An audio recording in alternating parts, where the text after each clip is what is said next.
கதைச்சரம் நேயர்களுக்கு அன்பார்ந்த வணக்கங்கள். எழுத்தாளர் ராஜம் கிருஷ்ணன் அவர்களின் குறிஞ்சித்தேன் என்ற நாவலின் 2ஆம் பாகத்தை காணலாம். இந்நாவல் பழங்குடி இனத்தவரை பின்னணியாக கொண்டு எழுதப்பட்ட முதல் நாவலாகும்.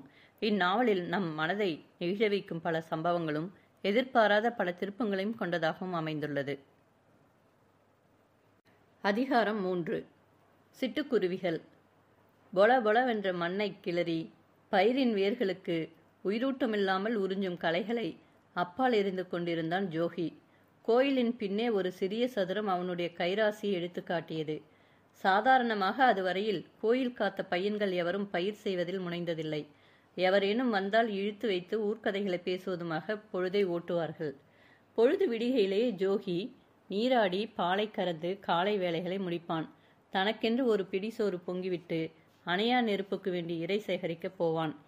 இறையவர் பணி போக மிகுதியுள்ள நேரத்தில் அவன் விளையாட்டாகத்தான் பின்புற சதுரத்தை திருப்பினான். விதைத்து அருவியிலிருந்து நீர் கொணர்ந்து ஊற்றினான். சின்னஞ்சிறு முளைகள் எழுப்பி பசுமை பிடித்து செழித்து கதிர்முற்ற முதல் பயிர் வந்தபோது அவனுடைய ஆனந்தத்தை வெளியிட முடியுமா? தனிமை அவனை பயமுறுத்தவில்லை. அவனுக்கு அலுப்பையோ சலிப்பையோ ஊட்டவில்லை. பெற்றவரும் மற்றவரும் தன்னை சிறையில் தள்ளிவிட்டார்களே என்று அவன் ஏங்கி மாயவில்லை. உண்டி உருக்கி உடலின் சுகம் துறந்து உயரிய நோக்கிலே மனதை செலுத்தியிருந்த அவன் முகத்தில் ஒளி மிகுந்திருந்தது. கண்களில் தெளிவான கம்பீரம் இருந்தது. உடல் மெலிந்திருந்தாலும் உரம் குன்றாத வனப்பு இருந்தது. இன்று பெரியப்பன் ஏன் வரவில்லை? தினமும் மோர் வேண்டி அவர் வருவார். அவருக்கென்று பல்லாயில் அவன் எடுத்து வைத்த மோர் அப்படியே இருந்தது. கோயிலில் உள்ள 6 எருமைகளின் பாலையும் அவன் உபயோகித்துக் கொள்ளலாம். எப்போதும் அணையா விளக்காக எரிவது அந்த பாலின் நெய்தான். கொழுக்கு முழுக்கென்று தந்தையைப் போலவே குட்டையாக உள்ள ரங்கம்மையின் 1 வயது குழந்தையை தூக்கி கொண்டு பெரிய தந்தை ஏன் என்று வரவில்லை? அவனுக்கு வெளியுலக தொடர்பாக தினம் தினம் கோயிலில் வந்து அவனுடன் எவரேனும் பேசுபவர் உண்டென்றால் அது அவர்தான். ஜோகி கட்டை பிழைக்கையிலோ குச்சி உடிக்கையிலோ பால் பண்டம் சுத்தம் செய்கையிலோ பூஞ்செடிக்கு நீரூற்றுகையிலோ பெரியப்ப அந்த கோயிலின் சிறிய திண்ணையில் வந்து உட்கார்ந்திருப்பார். அவர் ஏதேனும் பண்டைய நாள செய்தியை பேசுவார். இல்லையேல் ஏதோ எட்டாத உலகின் சிந்தனையில் ஆழ்ந்தவர் போல வானை அண்ணாந்து பார்த்து கொண்டிருந்திருப்பார். அதுவும் இல்லாமல் போனால் அவருடைய கண்டத்திலிருந்து இனிய பாடல்கள் மெல்லிய சுரத்தில் ஜோகியின் நாடு நரம்புகளை சிலிர்க்க செய்யும் விதத்தில் வந்து கொண்டிருக்கும். அந்த குரலுக்காகத்தானே தந்தை தம்மையே பறிகொடுத்து நின்றிருந்தார் என்று ஜோகி வியப்படைவான். அந்த பெரியப்பா ஏன் வரவில்லை என்று? ஜோகி பயிரை விட்டு கோயிலின் பின்புறம் தள்ளி நின்று பெரிய தந்தை வரும் வழியையே நோக்கி நின்று கொண்டிருந்தான். தன்னை சுற்றி இதமான வெம்மையிலும் தனிமையிலும் தன்மையிலும் மூழ்கியவனாக அகம் கனிந்து அவன் நிற்கையிலே அருகிலே கீச் கீச் என்று குருவிகளின் ஒளி அவனை கவர்ந்து இழுத்தது. அவனுக்கு அருகில் 2 சிட்டுக்குருவிகள் சிறு அழகால் ஒன்றையொன்று கொத்திக்கொண்டும் கூவிக்கொண்டும் சண்டையிட்டும் கொண்டிருந்தன. 2 குருவிகளுக்கும் கழுத்துக்கு கீழ்மார்பில் கருப்பு தடங்கள் இருந்தன. புது சிறகுகளும் நல்ல பஞ்சின் தன்மையொத்த மிருதுவான மேனியும் கூடிய ஆண் குருவிகள். அவை இரண்டும் சண்டை போடும் காரணத்தை துழவ வேண்டிய தேவை இல்லாதபடி அவனுக்கு வலது புறத்தில் கீச் கீச் என்று சிறு குருவி ஒன்று வால் சிறகு படபடக்க கத்தி கொண்டிருந்தது. மென்மையும் இளமை அழகிலும் மேனியிலும் தெரியும் பெண் குருவியது. சிந்தை கவரப்பெற்ற ஜோகிக்கு உடலில் சிலிர்ப்பு ஓடியது. அதுவரையிலும் அவன் குருவிகளையும் காட்டு மைனாக்களையும் பார்க்காதவன் அல்லன். ஆனால் அது போன்ற ஒரு காட்சியில் பிரத்யேகமாக அவன் சிந்தை ஈடுபட்டதில்லை. 2 ஆண் சிட்டுகள் ஒரு பெண்ணுக்காக சண்டை போடுகின்றன. பெண் சிட்டு துடிதுடிப்புடன் கூவுகிறது. அதன் மனதை கவர்ந்தது எதுவோ. தன் இனியவன் வென்று தன்னை இன்ப வெளியில் இட்டுச் செல்ல வேண்டுமே என்று துடிதுடிப்பு போலும் அதற்கு. அவன் உள்ளத்தில் அந்த காட்சியில் என்றுமில்லாத ஆவலும் துடிப்பும் உண்டாயின. 2 குருவிகளில் எது வெல்லப்போவது? ஒன்று என்று கொத்திக்கொண்டு சிறகை படபடவென்று அடித்துக்கொண்டு துரத்தி கொண்டும் 2 கோயில் மைதான எல்லை கடந்து காட்டுக்குள் சென்றன. பெண் சிட்டு கூவிக்கொண்டு சிறிது பறந்து கற்றூனில் வந்து உட்கார்ந்தது. இப்புறமும் அப்புறமும் கழுத்தை வளைத்து கண்ணை சாய்த்து அழகு பார்த்து கொள்வதும் அழகால் சிறகுகளையும் உடலையும் கோதி விடுவதுமாக கவலையின்றி உட்கார்ந்திருக்கிறதே. தன் மனசுக்கு இனியவனின் வலிமையில் அத்தனை நம்பிக்கையா? ஜோகி அந்த காதல் போரின் முடிவை காண உடலெல்லாம் ஆவலின் துடிப்பாக காத்து நிற்கையிலே ஒரு குருவி வெற்றி பெருமிதத்துடன் விற்றென்று பறந்து வந்தது. தன் இனியாளின் அருகே வந்து அமர்ந்தது. அவனுடைய உடல் படபடுத்தது அவற்றை காண்கையிலே. பெண் குருவிக்குத்தான் எத்தனை சாகசம்! கழுத்தை சாய்த்து கொண்டு நாணப்பார்வை பார்த்ததோ. ஆண் நெருங்கி நெருங்கி வந்தது. பெண் குருவி பறந்து மறுபுறம் போய் உட்கார்ந்தது. பின்னும் அருகில் வந்தது. பெண் குருவி விற்றென்று பறந்து கோயில் கூரை முகப்புக்கு போயிற்று. ஆணும் தொடர்ந்தது. அவை நீலவானில் பறந்து ஜோடியாக கண் பார்வையிலிருந்து மறையும் வரை ஜோகி அவற்றையே பார்த்து கொண்டு நின்றான். மனக்கிளர்ச்சி அடங்கவில்லை. சிறு திண்ணையில் அமர்ந்தான். முதலாக வாழ்க்கை நிறைவு பெற்றுவிடவில்லை என்ற அதிருப்தி அவனுக்கு உண்டாயிற்று. ஆம், குறிஞ்சி பூத்துவிட்டது. அவன் ஒரு குறிஞ்சி நிரம்பாத பாலகனாக கோயில் எல்லைக்கு வந்தான். இதை விட்டு போகும் தகுதி பெற்று அவன் இருக்கிறானே. இந்த 8-10 ஆண்டுகளில் அவன் முன் கல்லாட்டம் ஆடிக்கொண்டிருந்த ரங்கம்மை கொழுக் முழுக்கென்று ஒரு மழலைக்கு தாயாகிவிட்டாளே. அன்றொரு நாள் மாமி கிரிஜையை குழந்தையாக கொண்டு வந்ததும் பாரு அவனை புற்சரிவிலிருந்து அழைத்து போனதும் சடேரென்று அவன் நினைவுக்கு வந்தன. குழந்தை கிரிஜையை மடியில் விட்டுக்கொண்டு அவன் எடுக்க வேண்டாம் என்று மொழிந்ததும், கிருஷ்ணனின் தாயும் மற்றவரும் அவனை கேலிகள் மொழிந்ததும் அவன் நினைவில் அமைந்தன. பாப்பா பெரியவளானதும் நம் வீட்டுக்கு வருவாள், உனக்கு சோற்றெடுத்து வைப்பாள், விதை விதைப்பாள் என்றெல்லாம் தாய்க்குரிய சொற்கள் புது பொருளுடன் பளிச்சென்று நினைவில் தோன்றின. உடல் புல்லரித்தது. பாரு இன்னும் கன்னியாக நிற்கிறாள். ரங்கனுக்குத்தான் பாரு என்று அவன் தந்தை முன்பு ஒரு நாள் கூறியது உண்டு. ஆனால் ரங்கன் எங்கே சென்றானோ என்ன ஆனானோ தெரியவில்லையே. பாருவுக்கு அபூர்வமான வட்டம் அது என்ன முகம். அவள் இப்போது எவ்வளவு அழகாக வளர்ந்து நிற்பாள். அவன் கோயிலில் இருந்து விடுதலை பெற்று வீடு சென்றதும் வீட்டு தலைமை பொறுப்பை ஏற்றுக்கொண்டு விடுவான். காய்ச்சல் வந்து அவன் தந்தையை உருக்குலைத்து விட்டது. அவருக்கு பூரண ஓய்வு கொடுத்துவிட்டு அவன் அவர் பணிகளை செய்வான். காலையில் எழுந்து தந்தையைப் போலவே இறைவனை தொழுதுவிட்டு அவன் மாடுகளை அவிழ்க்கையில் அவனுடைய அன்னையைப் போல பாரு சுடுநீர் வைப்பாள், கலங்கள் கழுவுவாள். தீப மாடத்தில் அவள் விளக்கு வைத்துவிட்டு கதவருகில் நின்று கருவிழிகள் உடனே சிரிப்பாள். அப்பப்பா, இந்த நினைப்பில் என்ன ஆனந்தம்! அடுத்த ஆண்டில் ரங்கியைப் போல அவளும் கொழுக்கு முழுக்கென்று ஒரு பையனை தரும் தாயாகி விடுவாள். இறையருக்கு நெடுநாள் பணி செய்த அவனுக்கு விரைவிலேயே ஒரு பையனை, குலக்குழுந்தை அவர் அருளமாட்டாரா? குடும்பத்தில் எவ்வித பற்றுமில்லாத பெரியப்பன் ரங்கி குழந்தை எப்படி சுமந்து திரிகிறார்? குழந்தை தரும் ஆனந்தத்துக்கு கோலயத்தில் ஈடேது, எல்லை ஏது? பாரு பெற்றுத்தரும் குழந்தை அவனுடைய அம்மையும் அப்பனும் பெரியப்பனும் மாறி மாறி வைத்துக் கொள்வார்கள். பரபரத்த அடிச்சத்தம் அவனுடைய இனிய கனவை கலைத்தது. வழக்கம் போல குழந்தையை தூக்கி கொண்டு மோர்கலைத்துடன் பெரியப்பன் வரவில்லை. விருந்துண்டு கழித்த முகத்தினராய் வெற்றிலை சுவைத்தவராக வந்தார். ஏன் பெரியப்பா, மோருக்கு களையம் கொண்டு வரவில்லையே? வீட்டில் ஏதேனும் விசேஷமா? குழந்தை அழைத்து வரவில்லையா? இன்று விருந்து சாப்பாடு. ஜோகி கிருஷ்ணன் வந்திருக்கிறான் தெரியுமா? ஓ, மணியக்காரர் வீட்டு கிருஷ்ணனா? ஆமாம், பட்டணம் போய் பெரிய படிப்பெல்லாம் படித்து வந்திருக்கிறானா? எப்படி பேசுகிறான் என்கிறாய்? மிஷன் பள்ளிக்கூடத்தில் எல்லோரையும் வேதத்தில் மாற்றுகிறார்கள் என்று சொன்னார்களே. இல்லாது போனால் உன்னை கூட தம்பி பள்ளிக்கூடம் அனுப்பியிருப்பான். இன்னும் யாரையோரோ பள்ளிக்கூடம் போனார்கள். ஆனால் ஒரு பயலாவது கிருஷ்ணனைப் போல படிக்கவில்லை. அவன் என்னவெல்லாம் பேசுகிறான் என்கிறாய்? அங்கெல்லாம் பெண் பிள்ளைகள் கூட பள்ளிக்கூடம் போய் பெரிய படிப்பு படிக்கிறார்களாம். இவன்தான் எத்தனை வருஷம் எத்தனை புத்தகங்கள் படித்து விட்டான். இந்த மலை இத்தனை அடி, ஆறு இத்தனை நீளம் என்றெல்லாம் சொல்கிறான். நாமெல்லாம் படித்துத்தான் கிராமங்களில் விளைச்சல் பெருக்க வேணுமாம், நல்ல நல்ல துணி உடுத்த வேணுமாம். அப்புறம் பெரியப்பன் ஒவ்வொன்றாக நினைவுபடுத்தி கொண்ட விதம் ஜோகிக்கு வேடிக்கையாகவும் புதுமையாகவும் இருந்தது. ஜோகி மாடில்லாமல் குதிரை இல்லாமல் ஓடும் வண்டியை பார்த்ததில்லை. எண்ணெய் திரி இல்லாத விளக்கையும் பார்த்ததில்லை. பெரியப்பா அவன் வியந்து நிற்கையிலேயே அடுத்த செய்தியும் நினைத்து சொன்னார். இந்த வலைக்கார துரைமார்கள் இருக்கிறார்களே, இவர்கள் தானே ரயில் வண்டி கொண்டு வந்திருக்கிறார்கள். காஃபி டீ எல்லாம் மலையில் வைத்திருக்கிறார்கள். நாம் வரி கட்டுகிறோம். கலெக்டர் துரை, கவர்னர் துரை, பெரியவர்கள் என்றெல்லாம் நினைக்கிறோமா? துரையும் நம்மை போல மனிதன்தான். சொல்லப்போனால் இழிகுலத்தோர் போல ஆடும் மாடும் தின்பவன் என்றவர் குரலை தாழ்த்தி கொண்டு, உண்மையிலேயே நம்ம ராஜ்யத்தை பிடித்து கொண்டு அவன் ஆளுகிறான். நம் பூமியிலே விளைத்து பணம் எடுக்கிறான். இவர்கள் எல்லோரும் போய் நமக்கு சுயராஜ்யம் வரவேணும் என்றெல்லாம் சொல்கிறான். அவன் பேச்சு அடையப்பா, நமக்கு நினைப்பிலேயே பிடிபடவில்லை. இந்த ஹட்டிக்கே அவனால் பெருமை வரப்போகிறது, நீ பார். ஜோகி பெரியப்பனையே பார்த்து கொண்டிருந்தான். இன்று அங்கேதான் இத்தனை நேரம் இருந்தீர்களா பெரியப்பா? ஆமாம், கரியமல்லனுக்கு பெருமை இருக்காதா? விருந்து நடத்தினார் பார். ஜோகி, ஒன்று மறந்தேனே, அங்கே எல்லாம் புளிப்பு சேராமல் சாப்பாடே கிடையாதாம். இங்கே புளி போட்டால் உடம்பு ரத்தம் கெட்டுப்போகும் என்கிறோமே. அடடே, ஒன்று முக்கியமான விஷயம், அதை மறந்து போனேனே. ஜோகிக்கு சிரிப்பாக வந்தது. நம்ம பார்வை கிருஷ்ணனுக்கு கேட்கப் போகிறார்களாம். கிருஷ்ணனுக்கு பார்வை கட்டிக்கொள்ளவே இஷ்டமாம். அவனே காலையில் சொல்லிவிட்டானாம், பாரு அழகான பெண் இல்லையா, அவனுக்கு நல்ல பெண் வேண்டாமா?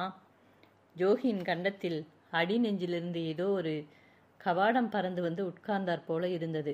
பார்வை கிருஷ்ணனுக்கு, எங்கெல்லாமோ சென்று படித்த பட்டங்கள் வாங்கி வந்திருக்கும் கிருஷ்ணனுக்கு சிட்டுக்குருவிகளின் காட்சி சட்டென்று நினைவில் முட்டியது. ஜோகி நீரில் மூழ்கி சமாளிப்பவன் போல குலுங்கிக் கொண்டு பெரியப்பனை நேராக பார்க்க முயன்றான். அதிகாரம் 4. ஒத்தை மாப்பிள்ளை. கள்ளி எந்திரம் தேய தேய ராகியை மாவாக்கி தள்ளி கொண்டிருந்தது. 4 தளிர்கைகள் அந்த பெரிய கல்திரியை இறுக்கிக் கொண்டிருந்தன. கிரிஜை அச்சில் மேலாக கை வைத்து கொண்டிருந்தாள். கீழ்ப்பகுதியில் கை வைத்து கொண்டு அவ்வப்போது தானியத்தை எடுத்து இயந்திர குழியில் இட்டு கொண்டிருந்தவள் பாரு. வீட்டில் அப்போது யாருமே இல்லை. பாட்டன் தேன்மறைக்கு சென்றிருந்தார். பெற்றோர் கிழங்கு தோட்டத்திற்கு சென்றிருந்தனர். பாருவின் கைகள் தான் இயந்திரம் போல இயங்கிக் கொண்டிருந்தனவே தவிர மனம் அவள் வசமில்லை. களங்கமற்ற படிகத்திலே ஒரு நிழல் விழுந்துவிட்டது. அந்த நிழல் கன்னித்தாடகமாக இருந்த உள்ளத்தில் இதுவரை அவள் அறிந்திராத விதமாக சலனத்தை ஏற்படுத்திவிட்டது. கிருஷ்ணன் மரகதமலைக்கு போய்விட்டான் என்று அறிந்ததிலிருந்தே அவள் உள்ளம் அலைபாய்ந்து கொண்டிருந்தது. அந்த வட்டகைக்கு அவன் ஒரு அரசனைப் போல உயர்ந்து விட்டவன். எத்தனையோ சீமான்களும் பெரியதனக்காரர்களும் பெண்கள் பெற்றவர்களாக இருக்க மாட்டார்களா? அவர்கள் வீட்டுக்கு எந்த பெண் செல்ல கொடுத்து வைத்திருக்கிறாளோ? என்னக்கா, ராகியே போடாமல் வெறுமே அரைக்க சொல்கிறாய், எவ்வளவு நேரமாச்சு? கிரிஜை கேட்டதும் பாருவுக்கு வெட்கம் உண்டாயிற்று. ஒரு பிடி ராகியை போட்டாள். அவர்கள் வீட்டிலிருந்து கிருஷ்ணனின் தந்தையும் தாயும் அவள் பெற்றோரை வந்து கண்டு அவளை தங்கள் மகனுக்கு கேட்காது போனால்? சில நாட்களில் மரகதமலை அத்தையும் மாமனும் வருவார்கள். ரங்கனோ இல்லை ஜோகிக்குத்தான் அவள் என்பது தீர்மானமாயிற்றே. வெளி உலகு சென்று வண்ண வண்ண புதுமைகளில் மூழ்கி வந்து அவள் இருதயம் கவர்ந்த அழகன் எங்கே? 10 ஆண்டுகள் போல இரிய உடையார் கோயிலின் எல்லையை விட்டு வராத ஜோகி எங்கே? மாடை தீப மாடத்தில் விளக்கு வைத்துவிட்டு தாயும் தந்தையும் வருவதை எதிர்பார்த்து அவள் நிற்கையிலே அண்ணன் வீமன் அம்மையுடன் பேசிக்கொண்டே வருவதை கண்டான். அம்மை பின்புறமாக வந்து சுள்ளிக்கட்டை கீழே தள்ளிவிட்டு வந்தாள். சாப்பாடு எடுத்துச் செல்லும் புதிய தூக்கு பாத்திரம் ஒன்றை ஆட்டிக் கொண்டு வந்த பீமனை கண்டதும் பாரு ஆவலுடன் அதை அவன் கையில் இருந்து வாங்கினாள். திறந்து பார்த்துவிட்டு சிரித்துக்கொண்டே, எனக்கு ஒன்றும் வாங்கி வரவில்லையா அண்ணா என்றாள். பீமன் சிரித்துவிட்டு கண்ணை சிமிட்டினான். ஒன்றும் வாங்கி வரவில்லையா? அம்மையிடம் கேள், உனக்கு என்ன வாங்கி வந்திருக்கிறேன் என்று சொல்லுவாள் என்றான். ஒத்தைக்கு செல்லும் அவனிடம் புதிதாக மங்கையர் மேலுக்கு அணியும் பட்டு ரவிக்கை துணிகள் வந்திருப்பதை சொல்லி தனக்கும் அவ்விதம் புதிய துணிகள் வேண்டுமென்று கேட்டிருந்தாள் அவள். அந்த துணிகளை அம்மை தன் முண்டுக்குள் ஒளித்து வைத்திருக்க கூடுமோ? உடனே அவள் அம்மையிடம் ஓடி, எங்கே அம்மா காட்டு என்றாள். தாயும் சிரித்தாள். அவள் சிரிப்பில் பொதிந்திருந்த பொருளை உணரக்கூட பாருவுக்கு பொறுமை இருக்கவில்லை. எங்கே அம்மா என்றால் சினுங்களும் சிடுசிடுப்புமாக. என்னிடம் ஏது? அவன் அல்லவா வேண்டி வந்திருக்கிறான். கிரி, சுடுதண்ணீர் கொண்டாமா என்று தலைவட்டை அவிழ்த்து உதறிக்கொண்டு தாய் கை கால் கழுவ நின்றாள். தாயின் மறுமொழியும் தமையனின் சிரிப்பும் அவளுக்கு அர்த்தமற்ற கோபத்தையே உண்டு பண்ணின. கோபத்துடன் அடுப்படியில் உட்கார்ந்து எரிந்து வெளியே வந்து கொண்டிருந்த விறகை ஆத்திரத்துடன் உள்ளுக்கு தள்ளினாள். கையை தேய்த்து தேய்த்து கழுவி கொண்டிருந்த தாய் திருதிருவென்று எரிந்த செந்தழல் ஒளியில் மகளின் கோப முகத்தின் அழகை கண்டு உள்ளூர சிரித்து கொண்டிருந்தாள். கால் கை கழுவி முடித்ததும் அருகிலே வந்து மகளை பார்த்து கொண்டே, அண்ணனிடம் முதலில் என்ன வாங்கி வந்திருக்கிறான் என்று கேட்டாய மகளே என்றாள். எத்தனை தரம் கேட்க வேண்டுமாம்? வாங்கி வந்ததை கொடுத்தால் கொடுக்கிறார், இல்லாவிட்டால் வேண்டாம் என்றால் பாரு. அடுப்பின் கீழ் வந்து நின்ற பீமன், அடடடடா, இந்தாமா முகத்தை கொஞ்சம் இப்படி காட்டு, என்னை பார்த்து நான் கொண்டு வந்த பரிசு இப்போது வேண்டாம் என்று சொல்லு என்றான். கோபத்தோடு முழங்காலில் மோவாயை பதித்து கொண்டு அமர்ந்திருந்தவள் காந்தருகிலே, ஒத்தைக்கு போய் அழகான மாப்பிள்ளையை சம்பாதித்து வந்திருக்கிறேன், எங்கே வேண்டாம் என்று சொல் என்று அவள் தலையை தூக்கி கலகலவென்று நகைத்தான் அவன். முகம் சிவக்க நாணம் கவிந்த கண்களை பொய்க்கோபத்திரையால் போர்த்து கொண்டவள் ஒரு கணம் தடுமாறினாள். ஒத்தைக்கு போய் மாப்பிள்ளையா? அது யார்? ஒருவேளை கிருஷ்ணன் ஒத்தைக்கு போயிருக்க கூடுமோ? இருதயத்தில் கழித்துள்ள கருவிழிகளில் ஒளி சிந்த அவள் மௌனம் சாதித்தது கண்டு பீமன் கை கொட்டி நகைத்தான். பார்த்தாயா, இப்போது வேண்டாம் என்று சொல்லு. நான் ஒன்றும் அதெல்லாம் கேட்கவில்லை, பட்டு வாங்கி வந்தாயா என்றுதானே கேட்டேன் என்றாள். அந்த பொய்க்கோபம் மாறாமலே. பட்டா? பட்டுக்கென்ன தங்கச்சி, உனக்கு எத்தனை பட்டு வேண்டும்? பளபளக்கும் பட்டு, தங்கம், வெள்ளி எல்லாம் வரப்போகின்றன. 5ஐ 10ஆக்கி, 10ஐ 100ஆக்கி, 100ஐ 1000ஆக்கும் அருமையான மாப்பிள்ளை. உயரம், அளவான பருமன், செவேல் என்று நிறம், அழகிய மீசை. இந்த கட்டத்துக்கு அவன் வந்தபோது பாருவுக்கு உண்மையாகவே கோபம் வந்துவிட்டது. சரையல் என்று அவன் கையை தள்ளிவிட்டு புறமனையில் போய் உட்கார்ந்து கொண்டாள். ஆத்திரமாக வந்தது அவளுக்கு. அந்த ஆணழனுக்கு அழகிய மீசையும் இல்லை, தாடியும் இல்லை. 100ஐ 1000ஆக்கும் இந்த அருமை மாப்பிள்ளை யார்?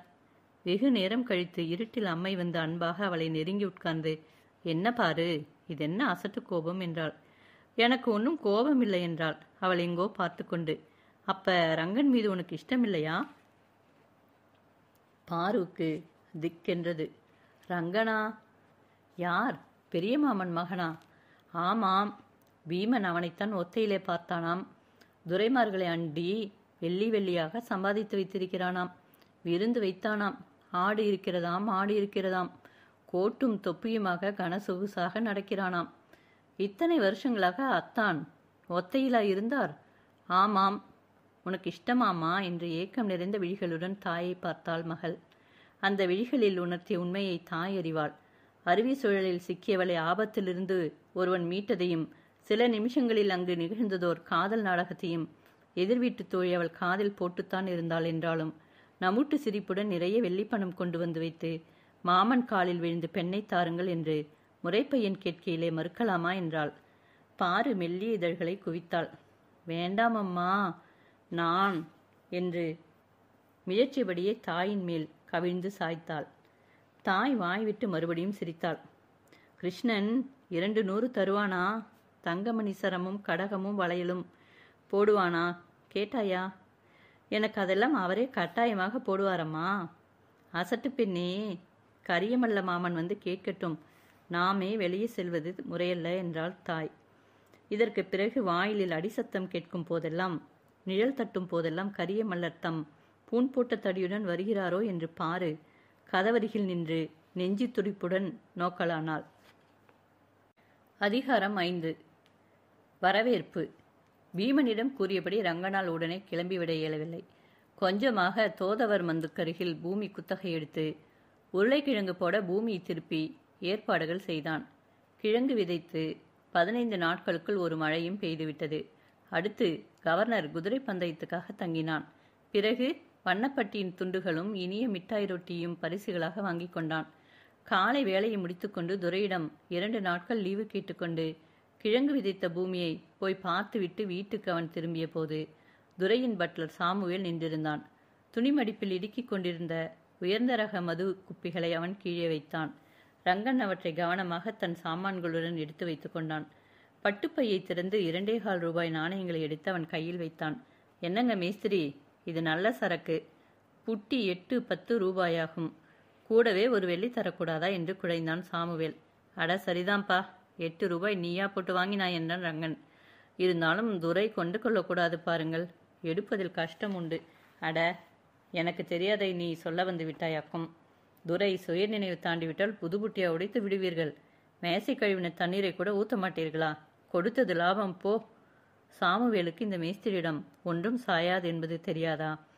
ரங்கன் சுமையை கட்டி கொண்டான். புதிதாக தைத்து கொண்ட கோட்டும் தலைப்பாகையும் அணிந்து அவன் கிளம்பி விட்டான். மரகத மலைக்கு செல்லும் எண்ணமே அவனுக்கு இல்லை. தன் செல்வத்தை பகிர்ந்து அனுபவிக்க அவன் என்றுமே விரும்பியதில்லையே. சிற்றப்பன் நல்ல நிலையில் இல்லாத போது வாடும் பயிருக்கு சமயத்தில் பெய்யும் மழை என்று அவன் அங்கே செல்வது உசிதமாகுமா? நேராக மணிக்கல்லட்டி சென்று அங்கேயே வெள்ளி பணத்தையும் பரிசுகளையும் மாமனிடம் தந்து பார்வை கொள்ளும் சடங்கு நிறைவேற்றிக் கொள்ளலாம் என்று கூட அவன் நினைத்திருந்தான். 2 மைல்கள் போல நகர எல்லை தாண்டி நடக்கும் முன் குளிர்காற்று பலமாக வீசலாயிற்று. மழை பெருத்த ஆர்ப்பாட்டங்களுடன் கொட்டுவதற்கு தயாராகி கொண்டிருந்தது. 12 ஆண்டுகளாக ஹட்டி பக்கம் செல்ல அவன் நகர எல்லை தாண்டி இருக்கவில்லை.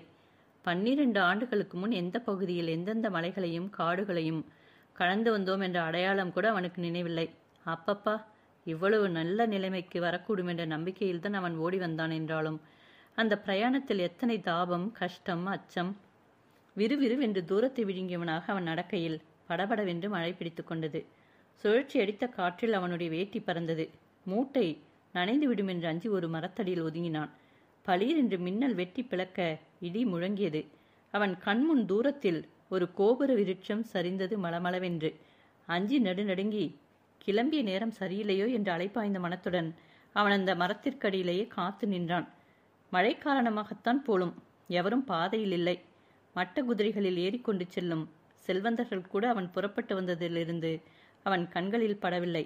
குதிரைகள் தென்பட்டால் வாடகைக்கு அமர்த்தி கொண்டு அதில் ஏறிச் சென்று அரசகுமாரனைப் போல போய் இறங்க வேண்டும் என்ற எண்ணமும் அவனுக்கு உண்டு. படபடவென்று அடித்த மழை ஈரத்தின் மனத்தை காற்றில் கலந்து கொண்டு ஓய்ந்துவிட்டது. மறுபடியும் அவன் நடக்க ஆரம்பித்தான். மேடுகளிலும் பள்ளங்களிலும் ஏறி இறங்கி வருகையில் மழை பெய்திராத பகுதிகளும் வந்தன. அலைகள் விரிந்து விரிந்து பரவும் நாத வெள்ளமாக அவன் செவிகளில் பாய்ந்து அவன் உள்ளத்தை சிலிர்க்க வைத்தது. மண்ணும் மரக்கிளையும் உராயும் இனிமையான ஓசை. அந்த சிலிர்ப்பில் அவன் திடுக்கிட்டவன் போல நின்றான். எத்தனை எத்தனை நாட்களாக உள்ளத்தில் கனிந்து குவையும் ஏக்கத்தின் அலைகளை இழைத்து இப்படி ஒரு இசையை உருக்கி உருக்கி பாடுபவர் யார்? அவனுடைய கால் தன்னை அறியாமலேயே மகுடிக்கு கட்டுப்படும் நாகமென அந்த பக்கம் சென்றது. மேலெல்லாம் நனைந்து ஒரு பாறையில் சாய்ந்தவராக அவர் அமர்ந்திருந்தார். அரைக்கண் மூடிய நிலை. அருகே நெருங்குகையிலேயே அவர் போதை தரும் பானம் அருந்தியிருந்தது தெரிந்தது. மதுவிலும் இசையிலும் மூழ்கியிருந்த அவர் அவனை கண்டுகொள்ளவில்லை. 12 ஆண்டுகளில் அவர் உடல் எப்படி வற்றி சருகாகிவிட்டது. சதை பற்றியே ஒட்டி கன்னத்து எலும்புகள் இன்னும் முன்னுக்கு முட்ட இனியும் வற்ற இடமின்றி வற்றிவிட்டார். தம்பியின் குடும்ப நிலையை பரியடைக்கும் தோற்றம். பண ஆசை மறைந்தாலும் அணுவின் அணுவான பாசத்தின் உயிர் துடிப்பு மறையுமா? அது பீறி வந்தது. கண்கள் கசிய சுமை கீழே நிலத்தில் இடிக்க அவன் உட்கார்ந்தவர் கையை தொட்டான். அப்பா! அரைக்கண் ஆச்சரியம் காண மலர்ந்தது. கண்டம் இசையிழை அறுபட நின்றது. நீயா? நம்பவே முடியாத குரல் தடைபட்டு தடைபட்டு வந்தது. ஆமாம்பா, நான் தான் ரங்கன் தான். சுருங்கிய தோல் பள்ளங்களில் இருந்து கண்கள் ஒளியை வாரி வீசின. ரங்கா, ரங்கா, ரங்கனா! மைந்தனை அந்த கரங்கள் வளைந்து தழுவின. முகத்தோடு முகம் நேர்ந்தது. வளர்ந்து வாலிபத்தின் வாயிலில் நிற்கும் மகன் ரங்கன். ஆமாம், ரங்கனேதான். அதே முகம்தான், அவரை நினைவுபடுத்தும் சாயல் கலைந்த முகம். அவன் மகன் ரங்கனேதான். ஆறா பசியுடன் மகனை நோக்கி நோக்கி பூரித்தன அந்த கண்கள். மறுகணம் அவர் கைகள் வானை நோக்கி கும்பிட்டன. ஈசா, உன் கருணையே கருணை. நான் சத்தியமாக சொல்கிறேன் ரங்கா, ஒத்தைக்குத்தான் போய் வருகிறேன். பாதி வழிக்கு மேல் நடக்க முடியவில்லை. காலைப்பார். காலை திருப்பி தந்தை காட்டிய போது ரங்கனின் கண்களில் நீர் முட்டியது. உள்ளங்கால் பாலம் பாலமாக வெடித்திருந்தன. உடம்பிலே நெய்ப்பசை வற்றி சுக்காகி விட்டனவோ பாதங்கள். நடக்க முடியவில்லை. என்னால் என்ன முடியும்?